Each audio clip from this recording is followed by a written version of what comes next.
What's going on? It is your boy here, TB at SMB. Happy Monday, folks. Hope you all had a fun little weekend. Got to watch a little football yesterday. Hope you had a little fun doing that. But we are back to business. And today we got our first little pullback here today. Bears kind of woke up from hibernation today. And we got a lot of interesting things to look at. These charts are looking very, very interesting to me. First things first, I'm not getting bearish. I'm not saying anyone goes short here. I'm only going to look at the chart from a pretty objective, try to be as unbiased as possible. Obviously, if you watch any of my videos, you know I do have longish term or mid-term, like 3 to 6 months. That kind of time frame, I'm mainly bearish on the market for various reasons. Obviously, Fed still hawkish, earnings coming down, things don't look great. We're getting these layoffs. We're eventually going to start to see maybe unemployment tick up by then, which I think the market will either love that unemployment is going up because then that'll further push the Fed to start cutting rates, or it will eventually actually lead us into like a real recession, you know. And almost every actual recession that we've had has kind of ended with unemployment ticking up, and that's usually the sign of things kind of bottoming. And that's usually once unemployment starts to tick up, that's where things get bad, and that's where eventually the Fed pivots, they cut rates, they start to stimulate, they QE instead of quantitative ease instead of quantitative tightening. So that's where I'm at in the midterm. But right now, just looking at the market, we got our nice little pullback today on the S&P 500, a big pullback on the Nasdaq 100. Down about 2% today on the Nasdaq, down about 1.25% on the S&P. Now, this, I'm not surprised by this whatsoever. Full transparency, I was holding some shares of Square. I ended up selling on Friday after we had this wicked candle. So this is what was really interesting about Friday to me. On Friday, I mean, we were just pure euphoric bear or bullish Thursday, Friday, and actually Wednesday, Thursday, Friday. I mean, Nasdaq was just going straight up. Look at this. You cannot buy into this. You cannot go long up here when the Nasdaq is doing this, going up at look at this trend line. It's like a 35-degree trend line, just going straight up. I mean, 50-degree trend line. We're just going straight up. You cannot possibly buy into that and not expect a pullback. You have to wait for a pullback. You cannot be buying up here when the Nasdaq has been doing this. It's so obvious what's going to come next. We're obviously profits are going to get taken. People are going to try to short again. People are going to take their profits, and you cannot just expect it to just keep doing this. And on Friday, we got this last hour of the day, this last half an hour on Friday, we got a massive dump off on the Nasdaq. Like, people were selling this on Friday. So that kind of spooked me, and it made me think, all right, I'm thinking we're going to see the Bears kind of step back into the market here and try to take some control because they have just been getting completely slapped around. And sure enough, we got that today. And that's why I sold my Square. So right now I'm all cash. I'm not short anything. I'm not buying anything. I'm looking to see if this is a dip to buy or if this is a dip to kind of watch and see if we continue to the downside. And frankly, right now, it is looking like a dip to buy. I'm not buying it. I need to wait and see. We obviously, I did record a video on Saturday. I didn't end up uploading it. I watched it. I wasn't thrilled with it. It wasn't up to my standards. So I didn't end up uploading it. I should have reshot it, but anyways, I kind of talked about a lot in that video, and I'll try to revisit some of it, but I just ranted a long time. I do that in a lot of my videos. But I talked about mainly how this week is going to be FOMC week. On Wednesday, we get that rate hike decision, and these first 2 days of the week, Monday and Tuesday, I kind of said I don't expect much direction. I especially do not expect more upside because you can see the Nasdaq is right up against this trend line. Look at that on Friday. On Friday, we closed above this trend line, and it was just a wicked trap. It was just a bull trap. We got a little break above this previous high at 297. We got a break above that, but we just wicked above it. And that is where that half-an-hour candle opened. I mean, that's where it closed. We wicked up above this massive level right here at 296.70, and then we ended up dumping below it. And then what happens today, we gap down about 1%. And we have no juice to fill this gap. So that is pretty bearish looking in my eyes when you gap down and there's just no juice in the market, zero volume. Look at this. Look at this second 5-minute candle down here. Look at that volume. It's just like nothing. It's nothing. No juice whatsoever to even try to fill that gap. And now we were bouncing off a pretty key level here, 293. nothing. Just we run up to 294 and we just go straight down to 290, and we ended up closing basically at the low of the day today. So very bearish intraday action. But when you zoom out, you have to look at the whole thing. You can see it's very clear we're still making these higher highs, and now we just have to see, is this just a higher low, or do we eventually break this trend line that we're sitting on right here? Make this a little thicker. This nice green, make it bright green, dang it. Nice bright green trend line with our hourly 50-hour moving average right here. I like the signal, this indicator a lot, because you can kind of see when we get a pullback and if we go below it. And then if we retake it, it's usually a sign that, hey, we just pulled back a little bit. This is a good dip to buy. We retake it, and look at that. We break it at 277, and Nasdaq goes straight to 290. And then back here, we got that gap down. But we got a massive gap down, 2%. This was back on Wednesday, the 25th. We bounce right off that trend line, and then we go to fill that gap just all day, just purely, blissfully green price action on that Wednesday. You can see that big wick down, and we just went crazy on Wednesday. I mean, we just go straight up for the rest of the day. And we still ended up closing the day down 2%. But the fact that you gap down 2%, you go to fill that gap, is why that to me looks so bullish, because it really shows that the bears just couldn't handle it. They couldn't take the bulls' momentum.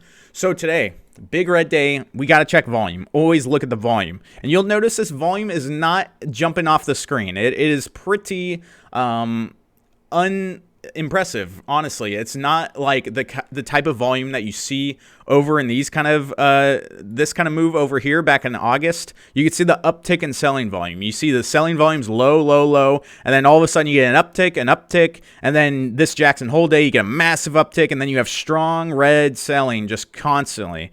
So this was kind of unimpressive. It wasn't low. It wasn't like we've had some red days like over here. If you look at over here, this is the 28th of November. We get a minus 1.5% red day on the Nasdaq, but this volume is just like nothing. I mean, this is weak volume, below 40 million. So to me, that was like, this isn't like we're about to dump. This is just like consolidating. We're consolidating. So that's kind of what this volume tells me. It's not crazy on the Nasdaq, but it is kind of boosting my thesis that this is, I mean, it's not a thesis, it's obvious. This has been a very tech-driven rally. This has just been panic buying in tech. You look at NVIDIA, this is just panic buying. This isn't panic selling. You saw some panic selling on NVIDIA back over here, a little bit back at the end of August. But now we're just seeing panic buying into NVIDIA. Everyone is just FOMOing into NVIDIA. And sure enough, today, NVIDIA pulls back 6%. So this is why I said, hey, if you're buying NVIDIA now after it just made this move from 140 to 200, and you're buying up here at 200, you got to give your head a shake, my guy, because you are just asking to get your account blown up. You're asking to get completely toasted. And now NVIDIA has broken this trend line up here. You see this trend line, and you see that confluence with that 50-hour moving average, that green line right there? So this is kind of a bounce or bust move for an NVIDIA. If we see NVIDIA pull down lower, down to like 186, and we fail to hold that level, I'm looking very short on NVIDIA. I'm looking incredibly short because this is another thing I mentioned on Saturday when I didn't upload this video. Let's look at the daily chart on NVIDIA. Let's look at the daily, and let's look at these earnings NVIDIA has had. So I said on my video, and now, of course, NVIDIA is down at 191, so it's kind of nullified. But on my video on Saturday, I was talking about, all right, let's look at the past. Let's see, where has NVIDIA been at this value before? And it has been at this value many times. Obviously, we were over here around 204 going into this earnings back when NVIDIA was close to this price point. Mind you, we got our earnings. We got $8 billion of revenue. Not bad. About a $1.36 earnings per share. And now over here, let's look at NVIDIA. What did NVIDIA do? It's still around the same price, right around 178. But look at these earnings. Boom. We go from $8 billion in revenue down to $6.5 billion, or $6.75 billion, basically. Our EPS drops from 136 straight down to 0.5. We see a massive dump in EPS. And this was, of course, the massive push that ended up selling off NVIDIA from 180 all the way down to like 112. This was just a terrible earnings. And then over here, another really bad earnings we had back here in November. We get that revenue below $6 billion. So we see revenue going down. Revenue is dumping down, dumping down. We are expecting revenue to be higher than last quarter, but NVIDIA has kind of been disappointing. And this EPS was also 60 cents a share. So bad EPS. I don't know what EPS they're expecting now. They're expecting about 81 cents per share. So they are expecting earnings to tick up. And I am looking at the case of, well, I don't believe they will tick up. We just had Intel earnings. Now, mind you, NVIDIA is a very different company from Intel, but it is a leading name, one of the biggest names in semiconductors. You can deduce a lot from how Intel's earnings went, and Intel's earnings were atrocious. They were so bad this last quarter. Semiconductors are not in a good spot right now. Long term, over the next 5 years, yeah, growth potential is fantastic. Once this is all behind us, NVIDIA is going to be pumping, but right now, NVIDIA doesn't look great. And I said, okay, so the future for NVIDIA doesn't look too bright. The like next year or two for NVIDIA does not look super bright. But we are sitting here at $205 per share. So let's go back into the famous bull market of 2021. And let's look at when NVIDIA was around this price. So right here, we see NVIDIA over here back in August of 2021, right in the middle of this euphoric, just the best year ever for stocks. Right in the middle of that bull market, NVIDIA is priced at $205 basically. Let's look at the earnings NVIDIA had over here. Oh, wow. Look at that. $6.5 billion in revenue. What was the earnings before that? $5.5 billion. So we had a tick from $5.5 billion earnings in revenue, EPS of about 90 cents a share. We go from 90 cents a share to $1.04 a share. Big jump in revenue. Huge jump in revenue. Fabulous. This is where NVIDIA is at. We're at $205 a share. So after this earnings, it eventually started that insane rally NVIDIA had. I mean, it pumped straight to 230. We pull back to 200. And then the rest is history. We just pumped straight up to 340 because the future at that point was looking so bright for NVIDIA. The short-term future. No one was thinking about this next bear market. No one knew it was coming because we didn't know inflation was going to spike so hard like it started to. So that is where NVIDIA was back then. And then we get our next earnings. This is where it peaks out in November of 2021. We get $7 billion. So we go from $6.5 billion to $7 billion. So we're seeing revenue ticking up like 12% quarter over quarter. That is how insanely good things looked for NVIDIA when it was at $260 back here in August of 2021. And now we are back to close to that price. Now we're back at 191, but on Saturday when I was talking about it in that video I didn't upload, I said, hey, we're back at that price at 205. Do things look as nearly as rosy and great for NVIDIA's future as it did back here in August of 2021? Of course it doesn't. No, we're expecting pain for NVIDIA. NVIDIA, they had such terrible guidance. I think this was 2 quarters ago. They came out with guidance that was terrible. Market hated it. And then like a month and a half later, they came out and said, hey, remember that terrible guidance we gave? We were actually way off. It's actually way worse than we thought. That's how rough NVIDIA is going to have it for this next year or so. Now, NVIDIA is huge into AI, which right now AI is the biggest thing. It's the big hot thing in the stock market right now. What company is going to be in AI? AI is everything. We're having this AI euphoria. Of course, NVIDIA is very involved. They're one of the most like technologically advanced companies out there when it comes to AI stuff and data center stuff, all that. They're cutting edge. They're great. So that's really why NVIDIA was pumping so hard. They have a lot of exposure to this AI bubble, this huge wave of new big AI. It's a new hot thing, you know. This happens all the time in tech. This is why tech is so volatile, because it's like, boom, there's this huge hot thing. We don't know if we're going to make any money off of it. We don't know if there's obviously a future in AI, but like there's no money being made off of it basically right now for NVIDIA. But it's just the fact that they have their foot in the door that they're pumping. So that is a reason their future does look bright like 5 years from now. But they're still trading at a price to earnings is like a 70 right now. They're a 400. Let's look at Webull. Let's look at Webull. I got to get my market cap correct. I don't want to be giving some false information here, boys. Their market cap is 471 billion, and they're expected to make about $6 billion in revenue. So you just do the math there. It is still insanely, and I mean insanely overvalued. AMD is not nearly as overvalued. They're not as great of a company, in my opinion, as NVIDIA, but they're making about as much revenue as NVIDIA is. Their EPS is about the same. I mean, their margins and stuff is all different, but they're still making about the same revenue. And what is AMD's market cap? AMD's market cap they're 116 billion, and their P/E is about 20. So they're still slightly overvalued, but you can make a strong case for why this is a good time to buy AMD. I could still see AMD coming down to the 40s, but if you're just dollar cost averaging, I think right now is a great time to start on AMD. And look at AMD rejecting that trend line perfectly today. Oh man, look at that rejection. So we get a fake out, another fake out, and now we're rejecting that trend line. God damn. Whew, I can't get bearish yet. FOMC is coming up. But this is what I'm talking about. This is why overall I'm still bearish on the market, because the futures of these companies don't look great. I mean, future as in the next year to 2 years of these companies doesn't look great. We know NVIDIA back in 2021, they were selling cards like 20% over MSRP. Demand was so high, they couldn't get enough cards out to meet it. And now we know they have inventory building up. They have supply building up, demand going down. Prices on their cards are not going crazy like they were back in 2021. And we know interest rates going up. That's rough for tech. Like, just all these things. You cannot convince me that NVIDIA should be anywhere near its price that it was back in August of 2021. Like, you just cannot convince me of that.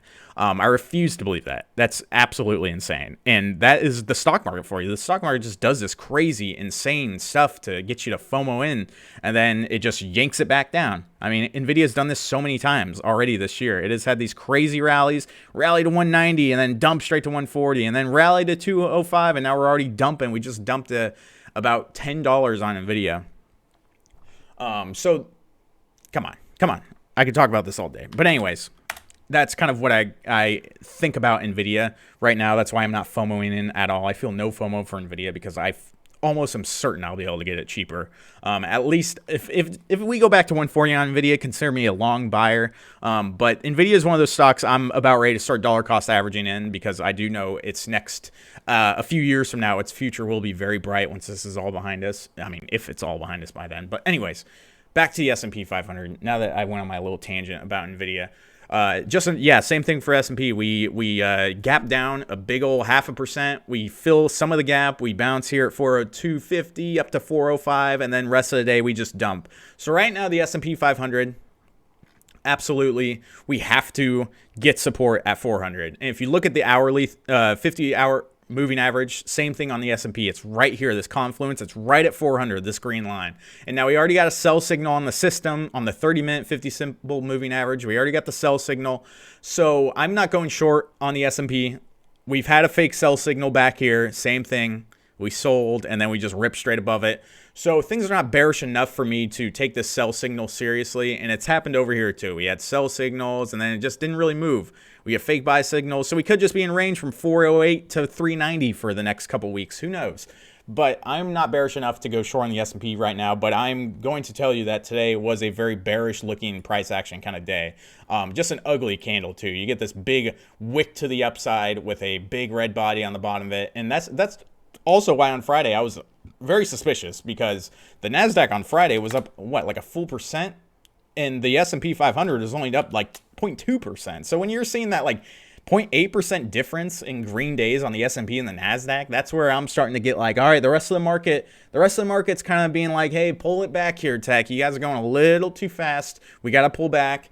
Pullbacks are healthy. This isn't reason to be alarmed, but I would love to see support at 400. If we can't keep 400, then absolutely we need support at 393.50. Otherwise, I'm a little hesitant to buy a dip. But right now on the S&P 500, you can just see we get higher high at 400, higher low at 387, higher high at 402, higher low at 394. We're just making higher highs, higher lows. But we are back below this trend line. Same thing on the S&P. Look at that trend line, this year-long trend line, baby. We're back below it. Look at that. I mean, how many times could the market possibly trap bulls like this? It's crazy. And I don't even know if the bulls are trapped, but to me, it could be a bear trap, could be a bull trap. You don't know. You got to wait and see. You got to be patient. I know we're not going to get any clear direction until after FOMC, so that's why I'm not looking too heavily into this. I'm just saying you should have expected a pullback. Nobody should be surprised. If you look at Apple, so we have our volume profile here on Apple with this big red line. That's our point of control. That is where it is kind of a magnet when you go into these ranges. And now look at Apple. We get this crazy bounce on Apple. Look where it runs up to. Point of control perfectly. So this point of control is often where you can see rallies. Once they get below that, they dump a little bit, but just like a magnet. You could see it. It's always a magnet. We bounce. We are magnetized to that point of control. The price wants to move to that. And when it gets too far away from it, it tends to go back to it much quicker than where it left it. And you can see that. We dumped off of it, and then we pulled straight back to it. Now we're back to it, and Apple sells off a little bit. Apple down like 2% today. So I know a lot of these stocks have had crazy rallies, so like a 2% red day is nothing to be like alarmed about. But just a little bit to think of, about. In Tesla today, sellers stepped in on Tesla today. Holy moly. Shorts are back on Tesla. Tesla bounced right off that level. I told you guys about this level on Tesla. I said this level is perfect. 182 on Tesla. You have to retake that because you can see where sellers tried to stop the inevitable complete just crash of Tesla. They tried to hold it up here at 181. They tried, and then it rejected 181, and we ended up dumping about 40% over the next like 3 weeks on Tesla. So that was a very important level for bulls to reclaim, but it looks like bears are going to try to hold it onto that level, at least for the time being. We have a massive gap to the downside on Tesla, so that's what I'm watching out for. And now we have a massive gap to the upside on a lot of the market. On the Nasdaq, we have a big gap to the upside, not on the daily, but here on the hourly, big gap from 294 clear up to like 296. So just going to watch out for a lot of these things. FOMC is going to be very interesting. Very, very interesting. And let's look at the futures. Yeah, futures are... If you look at the volume on futures, now futures volume can be very interesting. It can tell you a lot when you start to see futures volume tick up. And now futures volume was strong today. This is a little worrying to me. It was really strong over here last Wednesday, but I said, hey, this isn't like really a red bar to me because it has such a huge wick to the bottom. It's such a massive like bullish sign when you have a daily candle with a massive wick on the bottom. Just like when we had a daily candle with a massive wick on top over here, I said the same thing. I was like, look at that wick, man. That does not look good for bulls. It looks like bulls wanted to be up there, but bulls said, no, you're not going up there. So if you look at the futures on the Nasdaq, now if you look at the triple Qs, you could say, hey, we made a higher high. We've made a higher high on the Qs at 297. We got above that. We got to 298.50 damn near, 298.23 basically. So you could say on the Qs that, hey, we made that higher high thing. The downtrend is broken. But futures is really where you have to look because futures really moves the whole market. And now on futures, we have not made a higher high. On futures, Nasdaq 100 futures at 1230, we got stopped, and now it's 1230.37, I think. Yeah, 12,337 is where we got to get above to actually make a higher high on the Nasdaq, and we just haven't done that. Haven't done it yet. So this is where we knew these bears were going to step in. We knew that they were going to step in up here. No one should be surprised. And now look, if you drag this line all the way over, oh wow, you see that? You see right where we wicked off of? Yeah, bears are like, hey, guys, you think you're just going to walk through this? You think you're just going to walk through this box? I don't think so. We own this. Bears, they need to hold this because if they don't, bulls are going to just trample them. So that's why this is very important. Looking at S&P 500 futures, exact same thing. Just exactly the same thing. Sellers are just up here. And now it's very, oh my God, that was so obvious, dude. I kind of wish I swung puts over the weekend. I feel like this was such an obvious, like it was going to dump today. Same thing on the S&P 500 futures. Tick up in volume, very high red volume. Same thing with over here on Wednesday, but remember what I said? That wick on the bottom on Wednesday made me bullish. It did not make me bearish, even though it's high red volume. But this is a very bearish looking candle. We closed well below yesterday's low, and yeah, it's weird looking out here. It's kind of weird, but hey, same thing on the S&P futures. If we bounce here at this level at 40.30, this was a previous local high that we couldn't break above. And right now it looks as if the market is trying to bounce off of that. So we go below that level and I'm a little worried. Then we really got to hold 39.70 on these S&P futures. Below that, and I'm looking a lot more bearish. A lot more bearish. So that is all I got for you guys. Another long video. I try to keep these videos short, but man, I just got a lot to talk about. But I appreciate you guys for watching. And just watch these trend lines. Look around the market. Look around the market. We still just have trend lines that we've broken above a little bit, but you look at the Nasdaq, we're back below that trend line. You look at the SPY, back below that big old yellow trend line I told you all about. We're back below it. You look at, what else did we break? Anything else break a trend line? Amazon was hardly even down today. Apple. Sort of, kind of. But bears are back. Be very cautious. And yeah, thanks for watching. I'm not a financial advisor. This is not financial advice, but I appreciate you guys for watching. I'll catch y'all later. Peace.